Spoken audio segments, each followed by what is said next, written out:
कल्याण डोंबिवली महापालिकेच्या मराठी माध्यमांच्या शाळांमधील 9वी आणि 10वीचे वर्ग अचानक बंद करण्यात आलेत। धक्कादायक बाब म्हणजे यंदा 10वी उत्तीर्ण झालेल्या 60 विद्यार्थ्यांना अजूनही शाळेनं त्यांची गुणपत्रिका आणि शाळा सोडल्याचा दाखला दिलेला नाही। त्यामुळे 11वीसाठीची आपली प्रवेश प्रक्रिया आवश्यक कागदपत्रांविना कशी करायची या चिंतेत विद्यार्थी आणि त्यांचे पालकही आहेत। एकीकडे व्यवहारात मराठी भाषेचा वापर वाढावा म्हणून राज्य सरकारकडून भर दिला जात असताना महापालिकेच्या मराठी शाळांमधल्या 9वी 10वीचे वर्ग बंद करण्यात आल्यानं नाराजी व्यक्त होते। या प्रकरणाची माहिती मिळताच विद्यार्थी, पालक आणि ठाकरेंच्या शिवसेनेच्या पदाधिकाऱ्यांनी तीव्र संताप व्यक्त केला। या प्रकरणाची दखल घेऊन केडीएमसीचे उपायुक्त प्रसाद बोरकर यांनी शिक्षण विभागाच्या अधिकाऱ्यांची तातडीची बैठक घेतली।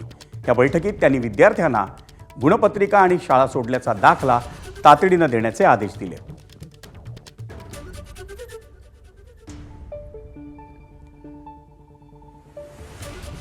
कोणतीही केडीएमसीची मराठी माध्यमाची शाळा बंद करण्यात आलेली नाही। शिक्षकांच्या बदल्यांच्या अनुषंगाने काही कार्यवाही करण्यात आलेली आहे आणि त्यामध्ये काही त्रुटी राहिल्यामुळे आजच प्रशासन अधिकारी जे आहेत नगरपालिका शिक्षण विभागाचे त्यांना निर्देशित करण्यात आलेलं आहे। कुठल्याही प्रकारे कोणत्याही विद्यार्थ्यांची गैरसोय किंवा अडवणूक होणार नाही याची पूर्ण दक्षता घेण्यात यावी। सर, जे संबंधित शिक्षक जबाबदार आहेत त्याच्यावर कारवाई होणार की नाही? सदर अनुषंगाने योग्य चौकशी करून योग्य कार्यवाही पुढे करण्यात येईल।